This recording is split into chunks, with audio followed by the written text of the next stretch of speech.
말씀 한번 볼게요. 오늘 우리에게 주신 하나님의 말씀은 창세기입니다. 창세기 39장 19절부터 23절까지 말씀인데 우리 함께 한 목소리로 읽어보도록 하겠습니다. 같이 읽을게요. 시작. 그의 주인이 자기 아내가 자기에게 이르기를 당신의 종이 이에 요셉의 주인이 그를 잡아 옥에 가두니 그 옥은 왕의 죄수를 가두는 곳이었더라. 요셉이 옥에 갇혔으나 같이 읽어요. 여호와께서 함께 하시고 그에게 인자를 더하사 간수장에게 은혜를 받게 하심에 간수장이 옥중 죄수를 다 요셉의 손에 맡김으로 그 재반 사물을 요셉이 처리하고 간수장은 그의 손에 맡긴 것을 무엇이든지 살펴보지 아니하였으니 이는 여호와께서 요셉과 함께 하심이라. 여호와께서 그를 범사에 형통하게 하셨더라. 아멘. 오늘부터 목사님 여러분들과 함께 새로운 설교 시리즈를 준비하고 해서 나눠보려고 합니다. 이번 설교 시리즈의 제목이 있는데 따라해볼까요? Dreams come true. 해석하면 맞아요. 꿈은 현실이 된다. 꿈은 이루어진다라는 뜻입니다. 어떤 이야기를 하려고 하는지 아시겠죠? 청소년기가 되어지면 여러분들 아무래도 꿈, 비전, 앞으로 어떻게 살아가야 되느냐에 대한 굉장히 궁금증이 많을 것 같아요. 특별히 요즘 친구들이랑 이야기를 하다 보면 인생의 목적이 없어서 좀 많이 방황하는 친구들이 있더라고요. 그래서 이 친구들을 보면서 우리 친구들이 하루라도 빨리 하나님께서 여러분들의 삶 속에 각 사람의 삶 가운데 있는 하나님의 뜻을 우리 친구들이 빨리 발견했으면 좋겠다라는 그런 간절히 소망이 생겼습니다. 왜냐하면은 목사님도요 이제 청소년 시기가 있었을 거 아니에요. 근데 목사님도 늘 꿈에 대한 갈망이 있었어요. 나는 뭘 하고 살아야 되나? 나는 어떤 꿈을 꿔야 될까에 대한 갈망이 굉장히 많았는데 초등학교 이제 5학년 때에는 축구 선수 해야겠다라는 생각을 했었고 축구를 엄청 잘했거든요. 초등학교 6학년 때도 축구선수 하려고 하다가 성장판이 좀 다쳐가지고 못하게 돼서 중학교 이제 2학년 때까지 꿈이 없다가 중3 때 이야기를 들어보니까 군인을 하면 월급을 많이 준다더라고요. 그래가지고 직업군인을 해야겠다라고 했는데 직업군인 하기에 목사님의 얼굴이 너무 아까운 거야. 그래서 이게 이 군대에서 섞인 아까운 얼굴이다라는 생각이 들어가지고 고등학교 1학년 때는 이제 연예인을 해야겠다. 연예인을. 내가 개그맨 말고 아니 연예인 잘생기고 있잖아. 박보검 같은 느낌 있잖아.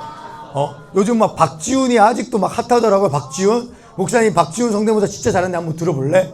박지훈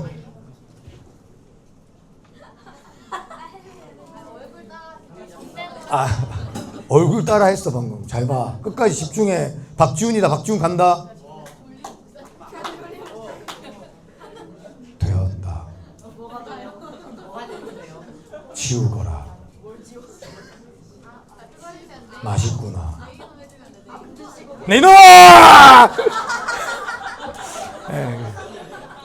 연예인 해야겠다. 고등학교 때 연예인 해야겠다. 근데 요즘 또 연예인이 얼굴로만 안 된다는 걸 알고 있었지. 그래가지고 그때 목사님이 배웠던 악기가 일렉기타였어요. 그래서 일렉기타를 배워서 노래하는 연예인 돼야겠다라는 좀 생각이 들어가지고 내 이놈 내가 일렉을 칠 테니 너희는 듣거라. 이런 느낌으로 밴드부터 들어갔었는데 고등학교 2학년 때 드디어 목사님이 거울을 봤어요. 그래서 거울을 보니까 야 뭐야 내가 이렇게 생겼었어?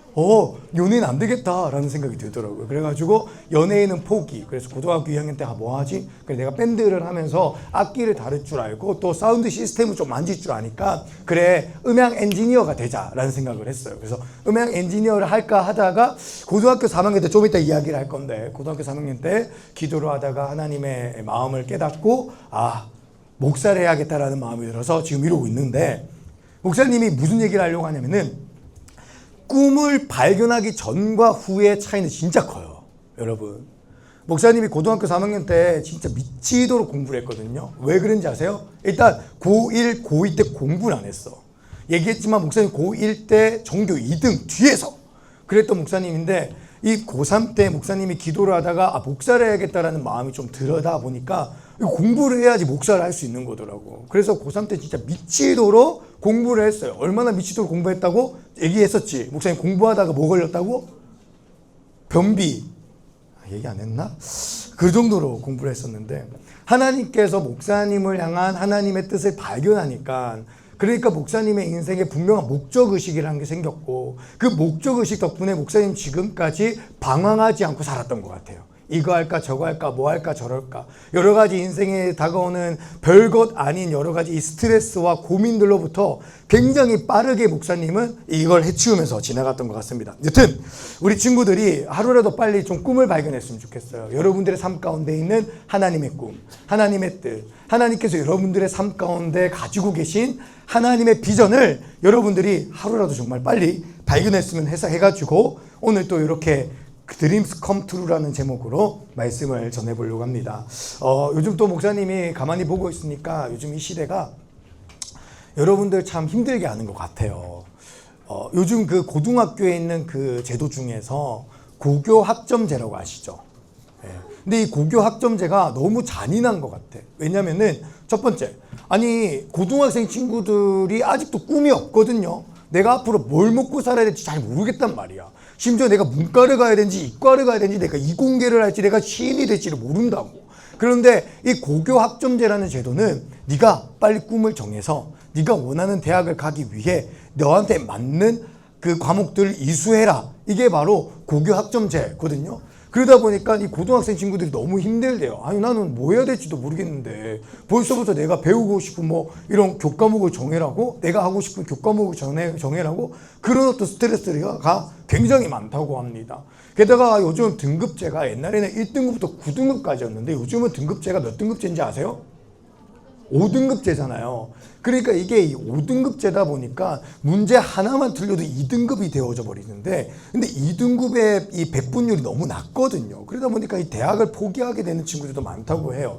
그래서 목사님이 다큐멘터리를 봤는데 고등학생 친구들 중에서 이 고교학점제와 5등급제가 이 들어오고 난 다음에 자퇴하는 비율이 굉장히 많이 늘었다라고 합니다. 네. 그렇지 않아요? 우리 고등학생 친구들 학교에 자퇴하는 친구들 많지 않아요? 없어요? 우리 3.239는 좋은 학교인가 보네. 예. 한 학년에 11명씩 막 지금 자퇴를 하고 있대요. 평균. 한 학년에 11명이면 진짜 많은 거예요.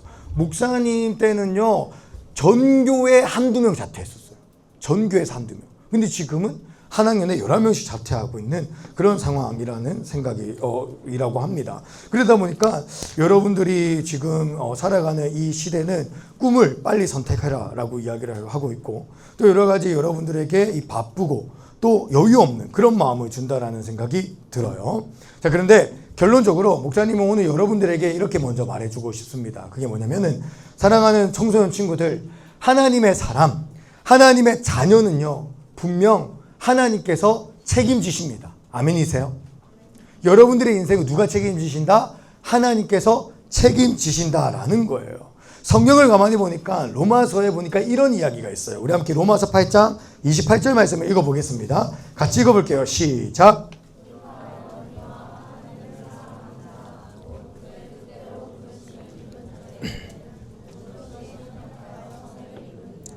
아멘. 여기에 보니까 뭐라고 되어져 있습니까?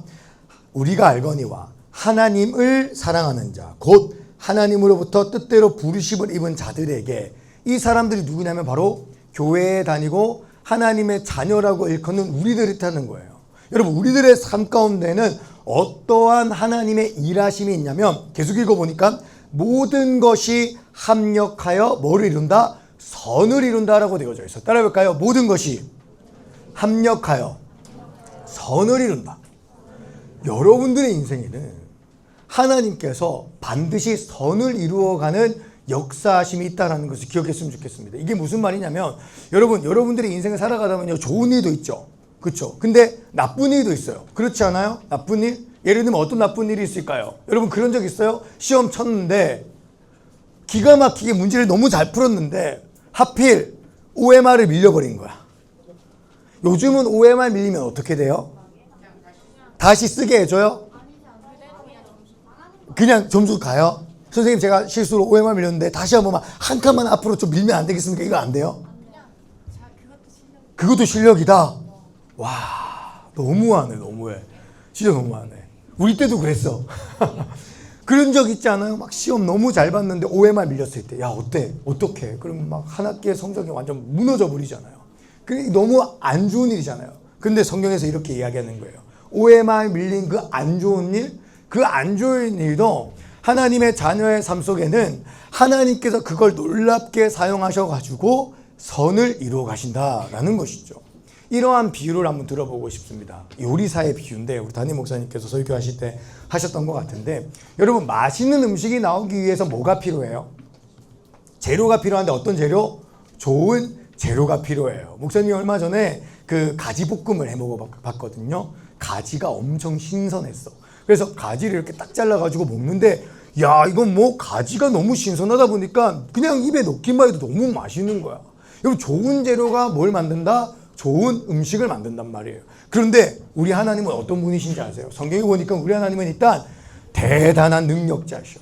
우리 하나님은요 무에서 유를 창조하셨어요. 이게 무슨 말이냐면 아무것도 없는 곳에 시간과 공간을 창조하셨고, 아무것도 없는 곳에 생명체를 창조하셨고, 아무것도 없는 곳에 우리를 창조하신, 무에서 유로 창조하신 능력자 하나님이라는 거지. 근데 이 능력자 하나님의 손길 가운데에서는 어떤 재료가 들어가도 어떤 역사가 일어나냐면 기가 막히게 맛있게 만들어지는 역사가 일어난다라는 거예요. 여러분들의 인생 가운데 안 좋은 재료 있을 수 있어요. 목사님 저는요 가정 형편이 안 좋아요. 목사님 저는요 태어날 때부터 성격이 안 좋아요. 목사님 저는요 여러 가지 친구를 잘못 만났어요. 목사님 저는요 이번에 OMR 말려가지고 내신 망해버렸어요. 목사님 저는요 수능도 망했어요. 어떡하죠? 벌써 재수했어요. 목사님 저는 인생 가운데 너무나도 안 좋은 일이 많아요. 저 안에는 우울감도 있고요. 여러 가지 이 학적도 안 좋고요. 막 여러 가지 안 좋은 일들이 있을 수 있다라는 거예요. 우리들의 인생 속에. 그런데 우리 하나님은 어떤 분이시냐면, 우리의 인생 가운데 아무리 안 좋은 일이 있다고 할지라도 하나님께서는 그 일을 사용하셔서 선을, 좋은 일, 좋은 결과를 만들어내시는 분이라는 거예요. 여러분의 인생에 이러한 하나님의 일하심이 있다는 것을 기억했으면 좋겠습니다. 오늘 우리가 요셉을 봤습니다. 누구를 봤다고? 요셉. 근데 여러분이 요셉이 가지고 있는 인생의 특징이 뭔지 아세요? 요셉은요 좋은 일이 하나도 없었어요. 요셉 어떤 일이 있었습니까? 형들한테 미움당했어요. 집에 갔더니 형들이 막 자기를 자꾸 째려보는 거야. 여러분 집에 갔을 때 온 가족이 여러분들을 미워하고 째려본다고 생각해 보세요. 기분 좋아요? 어떤 친구들은 막 갑자기 공감해가지고 막 눈가가 촉촉해지는 친구들이 있는데, 여러분 모든 친구가 아니라 모든 가족이 날 미워해. 얼마나 안 좋을까. 게다가 어떤 일도 있었어요. 요셉의 형들이 요셉을 뭘로 팔아버려요? 노예로 팔아버려요. 여러분 노예로 팔려봤어요? 진짜 안 좋은 일이 지금 요셉에게 있었다라는 거예요. 게다가 여러분 요셉의 이야기들을 쭉 보다 보면 또 안 좋은 일이 있죠. 요셉이 보디발이라고 하는 이집트의 군대 장관 집에 팔려가게 되어지는데, 거기에서 진짜 성실하게 일을 하고 또 보디발의 인정도 받았거든요. 근데 보디발의 아내가 요셉의 외모를 보고 반해버린 거야. 그래서 막 보디발의 아내가 요셉을 막 꼬셨는데, 요셉이 그거 안 됩니다, 안 됩니다, 이거는 주인이 원하시는 것도 아니고 하나님께서 기뻐하시는 것도 아니라서 나 안 할 겁니다, 안 됩니다 라고 했는데, 뭘 당해요? 억울하게 누명이 씌워져가지고 어디에 또 떨어집니까? 감옥에 들어가게 되어지는 거예요. 요셉의 인생 가운데 좋은 일이 있었다 없었다? 없었다라는 거예요. 근데 놀라운 게 뭔지 아세요? 요셉의 인생 끝에 보면은 이렇게 되어져 있어요. 요셉이 이집트로 팔려간 거, 요셉이 감옥으로 들어간 거, 이 모든 일들이 하나님의 손길 안에서 합력하여 선을 이루어졌다라고 성경에는 기록되어져 있거든요. 여러분들의 인생도 요셉의 인생처럼 하나님께서 합력하여 재료를 모아서 안 좋은 것들을 다 합쳐서 좋은 결과를 만드시는 인생이라는 것을 믿었으면 좋겠습니다. 아멘이세요? 여러분들에게 이제 믿음이 필요한 거예요. 믿음. 머리 감았네. 머리 많이 자랐다. 어디 갈까? 화장실 갔다 와. 갔다 와. 제가 오면서 이거 시작할게. 다시 시작할게요. 여러분들의 인생을 두고 앞으로 뭘 해야 될지 몰라서 불안하세요? 그러면은 여러분들에게 필요한 건 믿음이에요. 누구에 대한 믿음?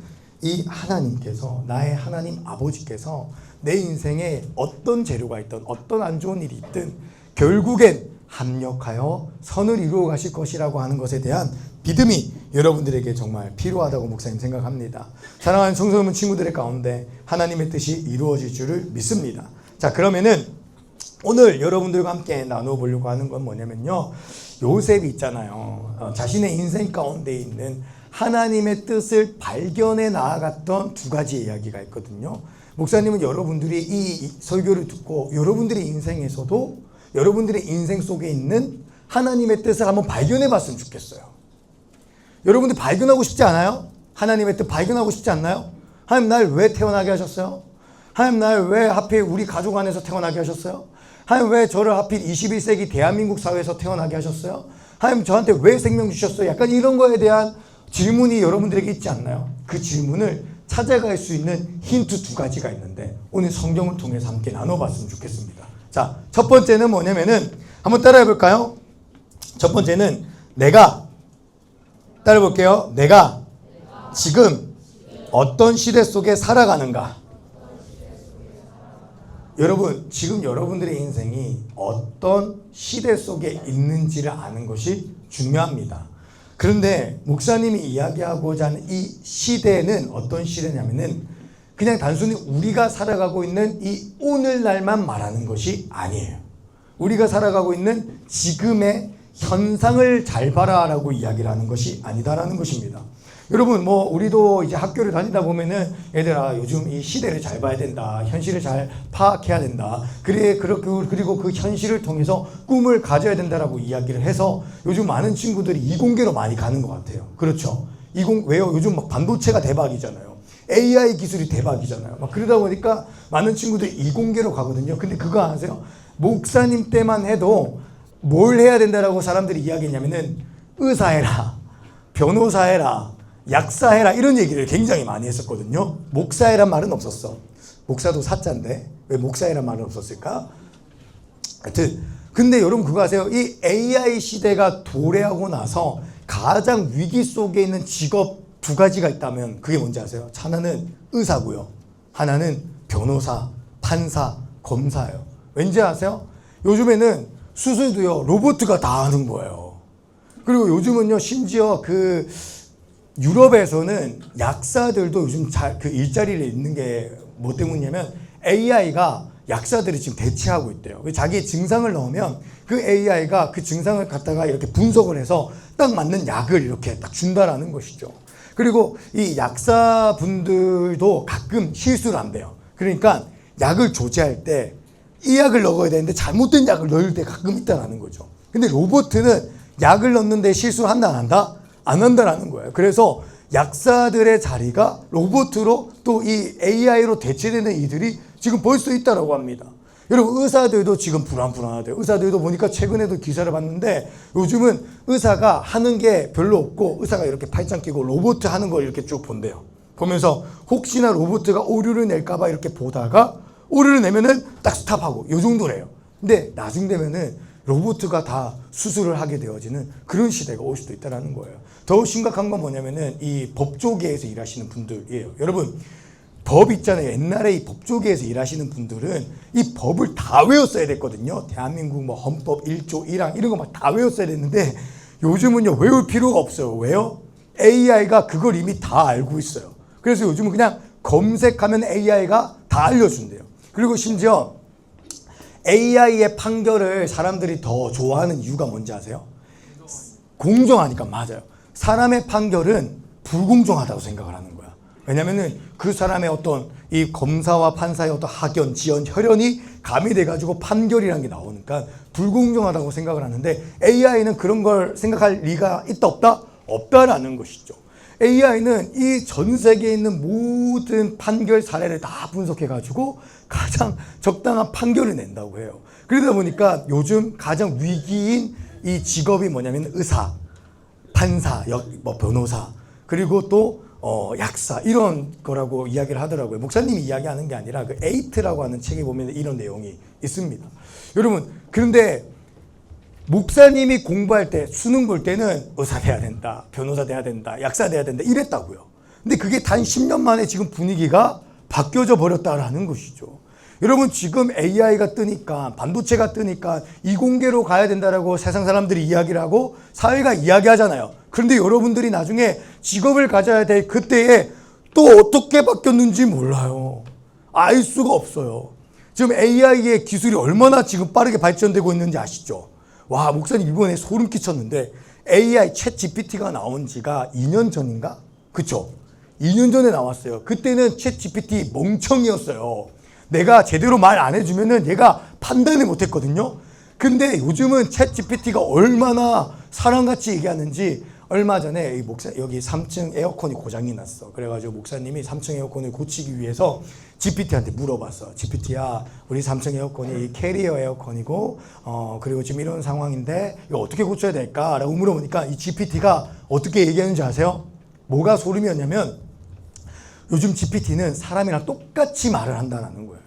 옛날 GPT는 네, 지금 이 상황은 에어컨에 뭐가 잘못된 것으로 서비스 센터에 문의하시기 바랍니다. 이렇게 얘기를 했는데 요즘 GPT 어떻게 말하는지 아세요? 저랑 똑같이 얘기를 해요. 캐리어 에어컨이라고 했지. 그러면 혹시 에어컨 뚜껑을 열어볼 수 있어? 그리고 그 뚜껑 안쪽에 보면 진짜 이런 그래? 막 이런 거 다 한다니까요. 막 말투를 넣는다고 요즘 GPT가. 단 2년 만에 여기까지 온 거예요. 여러분 지금 인공지능이 뜬다, 반도체가 뜬다, 여러분들이 직장에 가지 그때에 과연 뭐가 뜰지 그거는 아무도 모르는 일 아니겠습니까? 목사님이 이야기하고자 하는 바는 바로 이거예요. 여러분들이 꿈을 정할 때 현실을 파악할 줄 알아야 됩니다. 그런데 세상 사람들이 말하는 수준의 현실을 판단하고 분석하는 게 아니라 조금 더 고차원적인 현실을 판단해야 된다는 거예요. 오늘 요셉의 이야기를 한번 보았으면 좋겠는데 여러분 요셉은 엄청 현실을 잘 파악했던 사람인데 굉장히 고차원적으로 판단했던 사람이에요. 우리 함께 창세기 41장 29절부터 31절까지 말씀을 읽어볼까요? 읽어봅시다. 시작.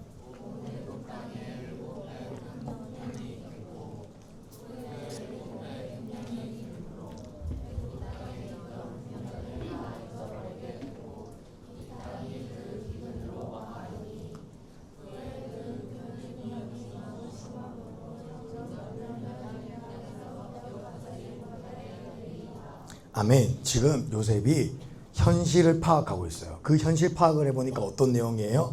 애굽 땅에 앞으로 7해 동안 풍년이 있고 그리고 그 다음 7년 동안은 흉년이 있을 것이다 라고 하는 현실을 파악하고 있어요. 무려 요셉은요 향후 14년 동안 있을 현실을 정확하게 판단하고 분별하고 분석하고 있다는 거예요. 그리고 실제로 요셉이 분석한 것처럼 이집트 땅의 7년 동안의 풍년과 7년 동안의 흉년이 실제로 그 땅 가운데 실현되어지거든요.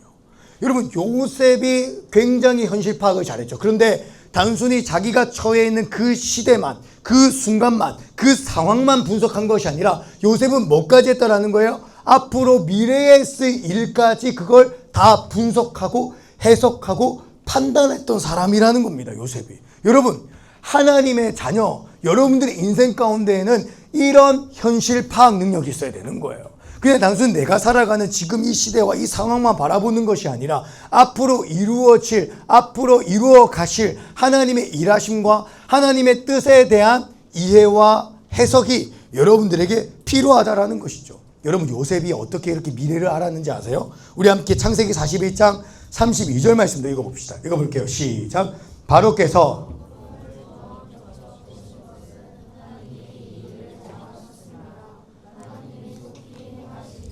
아멘. 여기에 보니까 요셉이 앞으로 있을 일에 대해서 알 수 있었던 방법은 무엇이었냐면 하나님께서 바로에게 꿈으로 그걸 미리 알려주신 거예요. 그리고 하나님께서 알려주신 그 꿈을 요셉은 뭐 할 수 있었다? 해석할 수 있었다라는 것이죠.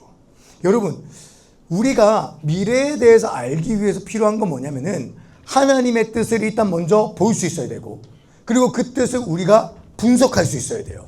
근데 여러분 목사님은 이야기를 하려고 하는 게 아닙니다. 여러분 그러니까 꿈을 잘 꾸세요라고 말하려고 하는 게 아니에요. 꿈을 꿔야 됩니다라고 말하는 게 아닙니다. 여러분 지금도 하나님께서는 하나님의 뜻이 무엇인지를 이미 우리에게 계속해서 알려주고 계세요. 무엇을 통해서 알려주고 계실까요? 바로 성경을 통해서 알려주고 계신다라는 거예요. 이때 당시 이 요셉이 이 이집트에 있을 당시에는 성경이 완성되지 않았기 때문에 하나님께서 꿈을 통해 가지고 하나님의 뜻을 알려주셨는데요. 오늘날 우리가 살아가는 이 시대는요, 이미 하나님께서 성경을 우리에게 다 주셨어요.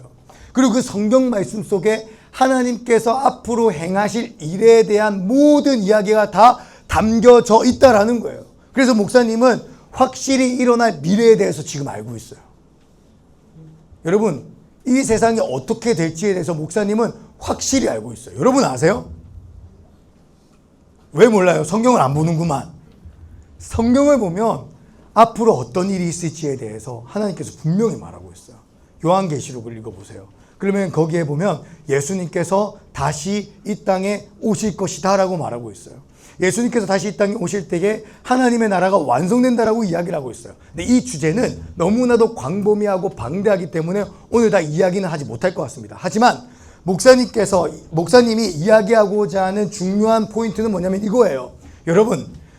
여러분들이 이 땅에 일어날 하나님의 뜻을 정말 발견하고 싶다고 한다면 지금 여러분들이 봐야 되는 것은 뭐냐면, 따라해 볼까요? 성경. 여러분, 성경을 봐야 돼요.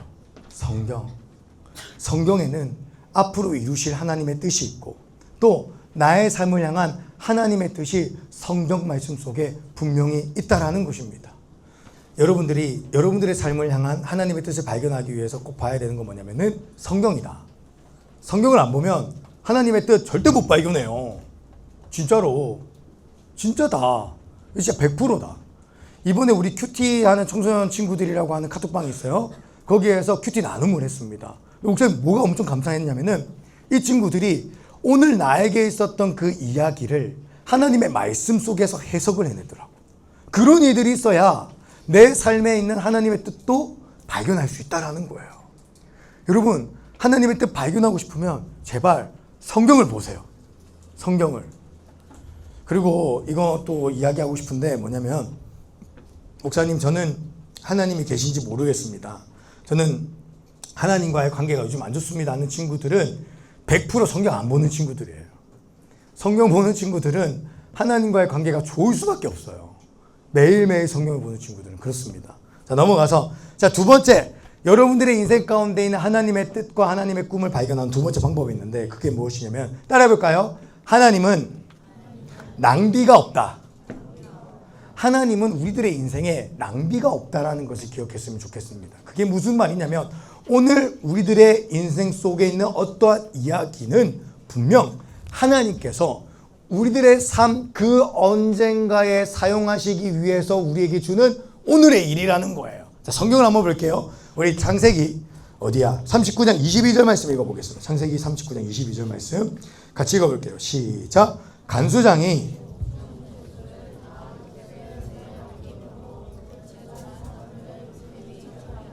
아멘. 여러분, 여기 보니까 이 요셉이 억울하게 지금 감옥에 들어갔는데, 감옥에서 억울하게 무슨 일을 해요? 그 재반 사물을 요셉이 처리하게 하고, 그러니까 요셉이 했던 일은 뭐냐면은 총무의 역할을 했던 거예요.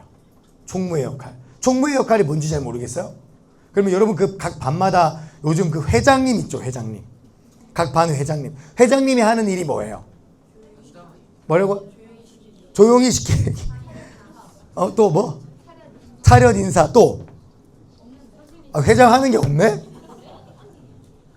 보통 회장이 막 그런 거 하지 않나? 자, 얘들아, 우리 이번에 체육대회 하니까 우리 반티 정해야 돼. 그거 쌤이 해? 회장이 안 하고? 부반장. 그래? 오케이. 알았다. 좀 당황스럽네? 여러분, 근데 총무가 뭐 하는지 아세요? 총무?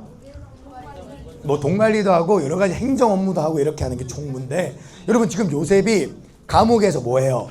총무의 역할을 하고 있는 거예요. 근데 여러분, 이 요셉이 총무의 역할 감옥에서 하고 있는데, 그 이전에도 총무의 역할을 한 거 아시죠? 누구의 집에서? 보디발의 집에서 총무의 역할을 했다라는 거예요. 근데 여러분, 목사님 생각해 봤어요. 요셉이 이 총무의 역할을 하고 싶어서 했을까라는 생각을 해봤어요. 목사님 생각할 때는 요셉이 좀 억지로 했을 것 같아. 왜? 요셉이 지금 이집트 지가 오고 싶어서 왔어요? 아니죠. 억지로 팔려가지고 이집트에 끌려왔단 말이에요. 끌려와서 노예로 팔렸단 말이에요. 노예로 팔려서 막 내가 있고 싶지도 않은 이집트에 내가 만나고 싶지도 않았던 그 보디발이라고 하는 사람 만나가지고 내가 이렇게 막 억지로 있는데 그 사람이 보디발이 요셉에게 요셉아 너가 우리 집에 총무 역할 좀 해줄래? 하면 요셉이 아이고 감사합니다 하면서 했을까요? 아니죠. 막 억울해서 막 하기 싫은데 막 하지 않았을까라는 그런 생각을 해봐요. 그러니까 요셉은 보디발의 집에서도 그랬고 감옥에서도 그랬고 자기가 하고 싶지 않았던 일을 했다라는 거예요. 그런데 여러분 그거 아시죠? 요셉이 보디발의 집에서 그리고 감옥에서 총무의 역할을 해봤기 때문에 나중에 뭘 할 수 있는지 아세요? 이집트 전체의 총리가 될 수 있었던 거예요. 그러니까 여러분 하나님께서는 여러분들의 인생 가운데 낭비가 하나도 없으세요. 지금 여러분들이 하는 억지스러운 일 있잖아요. 그 억지스러운 일도 나중에 그 언젠가 쓰시기 위해서 지금 시키시는 거라니까요. 야, 목사님이 그걸 지난주 금요일에 깨달았잖아요. 목사님이요 지난주 금요일날 찬양팀에서 금요 찬양팀에서 뭐 쳤는지 아세요? 뭐 쳤게요? 사람 쳤다고? 아니 사람 안 쳤어. 뭐 쳤게요? 목사님 일렉 기타 안 쳤어요. 뭐 쳤게요? 베이스 기타 쳤어요. 목사님 베이스 기타 칠 줄 아는 거 너 알았냐? 알았어. 봤어. 근데 이 베이스를 치는데 목사님이 어떤 마음이 드냐면은 옛날에 목사님이 억지로 베이스를 쳤던 때가 기억이 나는 거야.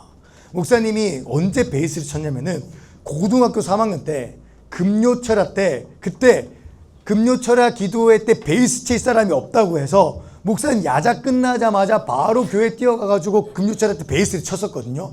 그때 칠 때 마음이 어땠냐면은 공부해야 되는데 지금 베이스 치고 있네. 왜 베이스 치는 건지. 나는 베이스가 전공이 아니라 내 전공은 일렉기타와 통기타인데 기타 치게 해주면 좋을 텐데 왜 날 베이스를 치게 하는 걸까? 약간 이런 마음으로 베이스를 쳤거든요. 그런데 지난주 금요일날 우리 유비 선생님께서 수련회를 가시는 바람에 베이스가 없었어. 그래서 목사님이 억지로 베이스를 또 들어갔네. 들어가서 우리 전도사님과 함께 베이스를 쳤어요. 야, 그런 생각이 들더라고요. 하나님께서 만약 내가 고3 때 억지로 금요 기도회 가서 베이스 안 치게 하셨더라고 한다면 내가 오늘 베이스 못 쳤겠구나라는 그런 생각이 들더라고요. 여러분들이 인생 가운데 억지로 하는 것들이 있을 수 있어요. 억지로 하는 것들이 있을 수 있어요. 그뿐만 아니라 지금 여러분들의 인생 속에 아픔이 있을 수 있어요. 힘듦이 있을 수 있어요. 안 좋은 일들이 있을 수 있어요. 그런데 그 모든 일들은 결국엔 하나님께서 사용하시기 위해 지금 여러분들의 인생 가운데 미리 준비시키는 선물 같은 것이다 라는 것을 기억했으면 좋겠습니다. 아멘이세요? 그리고 여러분 마지막으로 이제 이 말하고 끝내려고 하는데 우리 하나님께서요 얼마나 큰 그림을 그리시는 하나님인지 아세요? 여러분 요셉이 형들한테 노예로 팔려지게 되잖아요. 근데 그때 형들이 노예상들한테 요셉을 팔 때에 노예상들한테 뭘 받았는지 아세요? 뇌물 말고 돈 받았는데 그때 당시 돈을 뭘로 받았을까요? 금 말고 은! 맞아요. 은! 요셉이요 은에 팔려서 노예로 가거든요. 근데 은에 팔려서 노예로 간 이 요셉 덕분에 요셉과 그의 형들과 그의 가족들이 나중에 이집트로 와서 대흉년 기간 때 생존을 할 수 있게 돼요. 그리고 그 이집트에서 큰 민족을 이루어가지고 나중에 출애굽을 할 수 있게 되고 그 출애굽을 했던 이스라엘 백성들이 나중에 이스라엘이라고 하는 나라를 만들 수 있게 되어지고 나중에 이 이스라엘 나라에서 다윗의 자손으로 예수님께서 이 땅에 오실 수 있게 되는 거거든요. 자, 그런데 여러분 그거 아십니까? 예수님께서 가룟 유다에게 팔려질 때에 뭐에 팔려졌어요? 은이에요. 우리 성경 한번 볼까요? 우리 성경 보면은 마태복음입니다. 마태복음 어디야? 마태복음 26장 15절 말씀 읽어볼게요. 같이 읽어봅시다. 시작. 내가 예수를 너희에게 넘겨주리 얼마나 주려느냐 하니 그들이 30을 달아 주거늘. 아멘. 예수님께서도 요셉처럼 뭐에 팔렸다? 은에 팔렸다. 예수님께서 은에 팔리셔서 예수님께서 십자가를 지시고 죽으셨기 때문에 누가 살아나는 거예요? 우리가 구원을 받고 우리가 하나님의 자녀가 될 수 있었다라는 거예요. 하나님의 이 큰 그림이 느껴지세요? 왜 하필 은혜 요셉을 팔렸을까? 하나님은 이때를 알고 있었던 거예요. 나중에 예수님께서 은혜 팔려가지고 하나님의 백성인 우리들을 대신에 죽게 하시고 그분의 죽으심으로 말미암아 우리를 구원하실 그 계획과 작정이 요셉이 팔릴 때부터 하나님께서는 가지고 있었다라는 거예요. 여러분들의 인생에도 이러한 하나님의 큰 그림이 분명히 있다고요. 여러분들의 인생에 은과 같은 것이 있을 수 있어요. 안 좋은 일. 요셉에게 있어서 은은 좋은 것이었을까요? 엄청 안 좋은 것이었을 거예요. 목사님이 상상을 해봤습니다. 여러분, 요셉이 어떤 마음이었을까? 하루 밤새도록 그 웅덩이에 갇혀가지고 형들한테 놀림 받다가 건져가지고 형들이 이제야 날 좀 살려주나 싶어서 올라왔는데 갑자기 노예 상인들이 있고 형들이 노예 상인들로부터 은혜 받으라고 막 쨍그랑쨍그랑 거리고 있을 때 자기는 이집트로 끌려갈 때 그때 요셉은 어떤 마음이었을까? 은이 쨍그랑거리는 그 소리만 들어도 엄청난 트라우마가 있었지 않았을까? 요셉에게 있어서 은은 그런 거였어요. 트라우마였어요. 그런데 그 은이 나중에 어떤 이야기가 되어진다고요? 예수 그리스도를 통해 우리를 구원하는 이야기로 완전히 합력하여 선으로 이루어져 간다라는 것이죠. 여러분들의 인생에도 은과 같은 트라우마가 있을 수 있어요. 정말 엄청난 상처가 있을 수 있어요. 가족에게 받았던 상처일 수 있고 친구들에게 받았던 상처일 수 있고 진짜 너무 아픈 그것이 여러분들의 인생 가운데 나중에 누군가를 구원하고 누군가를 살리는 이야기가 될 줄 목사님은 정말 믿어 의심치 않습니다. 마지막으로 목사님 이야기 짤막하게 하고 끝낼게요. 여러분, 목사님도 인생에 엄청난 트라우마가 있었어요. 그게 뭐냐면은 바로 검사 앞에 서는 게 트라우마야. 검사. 말 그대로 재판하는 검사. 우리 엄마가 그 검사 앞에서 무릎 꿇고 이렇게 싹싹 빌었던 것만 생각하면 목사님은 아직도 막 잠자다 깨요. 아직도 목사님 그거 트라우마인 것 같아. 근데 그 트라우마 때문에 목사님이 사실 진짜 살기도 싫었고 힘들었는데 근데 최근에 하나님께서 이렇게 쓰시구나라는 걸 좀 많이 느꼈어요. 최근에 목사님이 탄원서를 쓰는 일이 있었습니다. 탄원서를. 검사한테 탄원서를 써야 되는 일이 있었는데 그 탄원서를 쓰면서 어떤 마음이었냐면은 그때 우리 엄마가 그 검사한테 무릎 꿇고 싹싹싹싹 빌었던 그 생각이 나고 그때 목사님이 느꼈던 어떤 반성과 죄책의 마음이 막 느껴져가지고 그 판사님한테 그렇게 글을 쫙 적어가지고 제발 선처해 주시기 바랍니다 해서 이렇게 탄원서를 올렸어요. 그리고 그 탄원서가 좀 잘 먹혔는지 잘 풀렸어요. 그 친구가. 목사님 뭐가 감사했냐면 이거예요. 와, 목사님 인생에 있어서 가장 트라우마 같았던 그때가 이때를 위해서 하나님께서 주셨던 것이구나 라는 마음이 많이 들더라고요. 사랑하는 우리 청소년부 친구들의 인생 가운데에도 분명 하나님께서 일으키실 놀라운 선이 있을 줄을 믿습니다. 지금의 그 어려운 일, 힘든 일, 합력하여 선을 이루실 하나님을 온전히 신뢰하며 나아가는 우리 친구들이 되었으면 좋겠어요. 기도합시다. 우리 이 시간 기도했으면 좋겠는데